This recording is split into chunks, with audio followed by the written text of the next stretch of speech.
Imagine waking up one morning, stepping out of your home into the thick, humid air, minding your own business, when a government agent walks up to your door and tells you to count your goats. Sounds bizarre, right? Maybe even a little funny.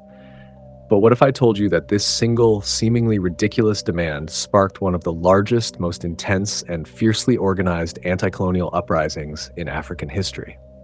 What if I told you that tens of thousands of unarmed women brought the almighty British Empire to a grinding halt, using nothing but palm leaves, traditional songs, and pure, unfiltered rage? Welcome to 1929. Welcome to Colonial Nigeria.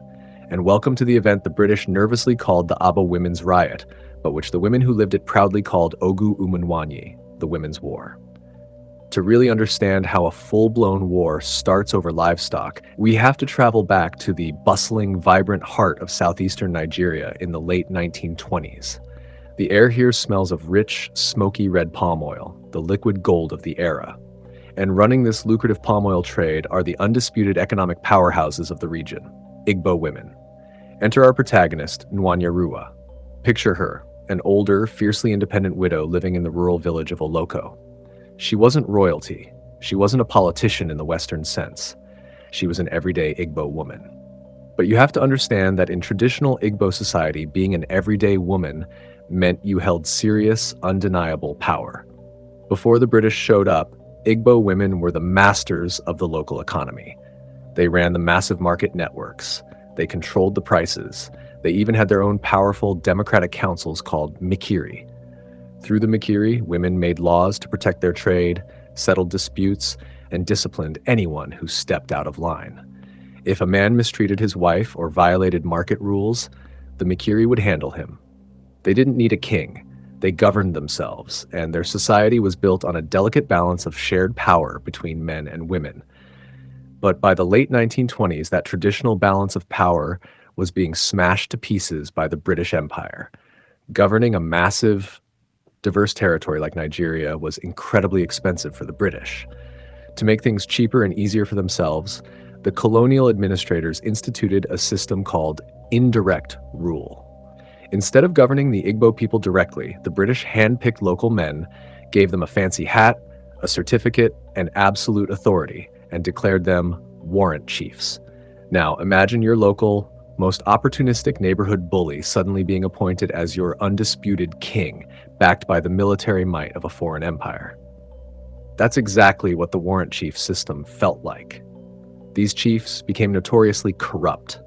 They hoarded land, extorted their own people, threw their rivals in jail, and acted like absolute tyrants. For the women, who had traditionally shared political power and governed their own affairs, being completely shut out of this new system and subjugated by these corrupt chiefs was an absolute insult. Then came the final straw: taxes. In 1928, the British started heavily taxing the men to fund the colonial administration. The people hated it, but they paid it. But in late 1929, the British secretly decided they needed to run a census. The colonial coffers were running low, and rumors started swirling through the dusty market squares and the trading routes. The British are going to tax the women. For the women, this wasn't just an insult to their autonomy. It was a threat of total economic ruin. They were already struggling under the oppressive rules and illegal tolls of the Warrant Chiefs. Taxing their market goods and their livestock would destroy their livelihoods. But the British district officer, a man named Captain J. Cook, thought it would be a simple administrative task. He ordered the local warrant chief of Oloko, a deeply unpopular man named Chief Okugo, to start counting the women, their children, and their property. Okugo, not wanting to do the dirty work himself, handed the job to a local teacher and census enumerator named Mark Emeruwa. And on the morning of November 18th, 1929, Mark Emeruwa walked right into Nwanyeruwa's compound. The scene plays out like a tense cinematic thriller. Nwanyeruwa is processing palm oil in her compound, her hands stained with the thick red liquid. Emeruwa strides in, completely dismissing her authority, carrying his colonial census ledger. He points his pen at her and barks the fateful order: "Count your goats, sheep, and people." Nwanyeruwa slowly looks up. In her culture, counting human beings and livestock was not just an invasion of privacy. It was a profound taboo. believed to invite death and misfortune.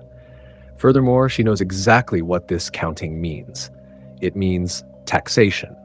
She is a widow, barely making ends meet, and she is not about to hand over her hard-earned money to a corrupt chief and a foreign king. She stares Emeruwa down and delivers a line so legendary it would ignite a revolution. She looks him dead in the eye and asks, "Was your widowed mother counted?"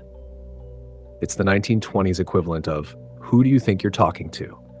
She was a widow. She owed him absolutely nothing. Emeruwa, humiliated and furious, loses his temper. He lunges at her.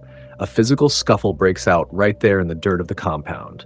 He grabs her by the throat. She fights back fiercely. Nwanyeruwa, bruised and enraged, chases him out of her home. She doesn't cry. She doesn't hide. She walks straight to the town square, her voice ringing out, and sounds the alarm. Using the powerful, pre-existing Mikiri network, Nwanyeruwa sends out a distress signal. Women from neighboring villages are summoned using fresh palm leaves, the omu, a traditional, sacred symbol of urgency, war, and unbreakable solidarity. The message spreads like a shockwave through the markets. Within days, thousands of women leave their homes, leave their farms, and descend upon the village of Oloko. They weren't coming to write angry letters to the colonial governor. They were coming to execute an ancient, devastating, and highly effective Igbo tradition called sitting on a man. Here's how sitting on a man works. It is psychological warfare, pure and simple. When a man committed an egregious offense against the community, the women would gather at his compound. They would dress in sackcloth, smear their faces with clay, and bind their heads with ferns and palm fronds. Then they would sing wildly offensive, mocking songs about his manhood, his hygiene, his greed, and his character. They would dance around his house day and night. They would follow him everywhere he went. They made his life an absolute waking nightmare until he publicly repented and changed his ways. 10,000 women showed up to sit on Chief Okugo. Imagine Okugo locked inside his house, peering terrified through the window shutters as a sea of 10,000 angry women, painted in war clay, sing deafening protest songs outside his walls. The tension is palpable. The earth shakes with their dancing. The women demand his cap, the ultimate symbol of his colonial authority. When he refuses, the crowd surges. The local British officials panic. They've never seen anything like this. This wasn't a disorganized riot of drunken men they could just shoot and suppress. This was a highly organized, disciplined, decentralized army of mothers, grandmothers, and daughters. To appease the massive roaring crowd, the British actually cave. They arrest Chief Okugo, strip him of his cap, and sentence him to 2 years in prison for assault and corruption. But if the British thought throwing one corrupt chief in jail would put out the fire, they were dead wrong. The spark had already caught the dry brush. The women's war had just begun. The victory at Oloko was electrifying. The women realized something incredible. We have the power to bring the entire system to its knees. The palm leaves kept moving. From village to village, across rivers and through dense forests, the symbol was passed. The movement exploded across the Owerri and Calabar provinces, pulling in women from the neighboring Ibibio, Andoni, and Ogoni tribes as well.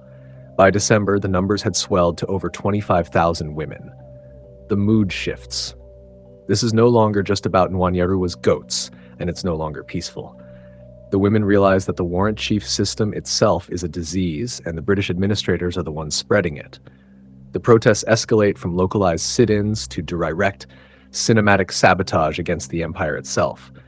The women march on the major trading city of Aba. They are a formidable force, dressed in traditional war garb, carrying heavy sticks wrapped in palm fronds.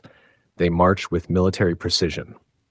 When they reach the colonial outposts, they unleash years of pent-up economic frustration. They break into the native courts, the very buildings where corrupt chiefs handed down unjust sentences, and burn them to the ground. They smash the court ledgers and census records so nobody can ever be taxed. They cut down the British telegraph wires, completely severing communications between the colonial offices. They block the major roads. They storm the European-owned factories and trading houses that had been artificially driving down the price of their palm oil. The colonial administration is in absolute freefall. District officers are fleeing their posts in terror. The police are outnumbered 100 to 1. The British governor, completely baffled by how African women could coordinate such a massive, leaderless resistance without a single telegraph machine or modern weapon, declares a state of emergency. They call in the military. Troops are deployed with machine guns and bolt-action rifles. The order is given to the soldiers: restore order at any cost. The collision is inevitable. And the climax of the Women's War is not a triumphant cinematic battle, but a heartbreaking, devastating tragedy. It happens on December 17, 1929, in the coastal town of Opobo. The women there have gathered in their thousands, peacefully but loudly demanding written assurances from the district officer that they will not be taxed. They are met by heavily armed British colonial troops and local police, fingers hovering over their triggers. The women press forward, singing their traditional songs, waving their palm fronds in the air. The British commander, a Lieutenant Hill, draws a literal line in the dirt and tells them not to cross it. But the crowd is massive, loud, and constantly pushing from the back. A few women are accidentally shoved across the invisible line.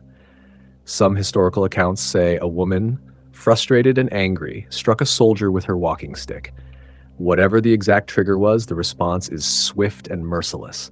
Without firing a single warning shot into the air, the soldiers level their rifles and open fire directly into the dense crowd of unarmed women. Absolute panic erupts. The deafening sound of rapid gunfire echoes over the screams. Women scatter in terror, diving into the nearby river to escape the hail of bullets, but the soldiers ruthlessly keep firing into the water. When the gun smoke finally clears and the firing stops, the brutal reality of the colonial machine is laid bare. Over 50 women lie dead in the dirt and the blood-stained water. Dozens more are severely wounded, screaming in agony. Nwanyeruwa's spark had led to a roaring fire of freedom, but the empire had brought a tidal wave of lead to put it out. The massacre shocked the entire region into silence. The Women's War officially ended that week, crushed under the overwhelming military force of the British Empire. But here is the incredible, undeniable twist of this story. The women actually won. The bloodshed was so horrific, and the uprising so utterly massive that it sent shockwaves all the way across the ocean to London. The British public and Parliament were outraged and demanded an explanation. How did a colonial administration lose control of a province so completely that they had to machine gun grandmothers in the street? The colonial government was utterly humiliated and forced to launch a massive, highly publicized commission of inquiry. They had to sit there and listen as woman after woman took the stand, detailing the corruption, the extortion, and the cruelty of the British system. And when the dust finally settled, the British completely backed down. The plan to tax the market women was permanently scrapped. The hated Warrant Chief system, which had oppressed the region for over a decade, was completely dismantled and thrown in the garbage. The British were forced to return to a more traditional system of justice that respected local customs, and for the first time in colonial history, women were appointed to serve as judges on the native courts. Nwanyeruwa survived the conflict and lived the rest of her days as a revered hero, a living, breathing symbol of resistance. She and the tens of thousands of women who stood with her proved that the colonizers were not invincible. The Women's War became the ultimate blueprint for Nigerian nationalism. It showed the entire country that if you organized, if you stood together, and if you refused to back down, you could break the chains of oppression. The Women's War of 1929 is a masterclass in defiance. It forces us to completely rewrite how we look at history. We so often picture anti-colonial resistance as men with rifles fighting in the jungle. We rarely picture grandmothers, mothers, and widows armed with nothing but palm leaves and protest songs, systematically dismantling an empire's local government. It makes you wonder about the sheer untapped power of community, doesn't it? These women didn't have social media, they didn't have cell phones, and they didn't have guns. All they had was deep, unbreakable solidarity, an unshakable belief in their own worth, and the courage to corrupted, heavily armed system in the eye and say, no. So, I have to ask you, what would it take for you to stand up like Nwanyeruwa? If a broken system was threatening your livelihood, your family, and your community, would you have the courage to draw your own line in the sand? Let me know what you think down in the comments. I'd love to hear your take on this incredible, forgotten piece of history.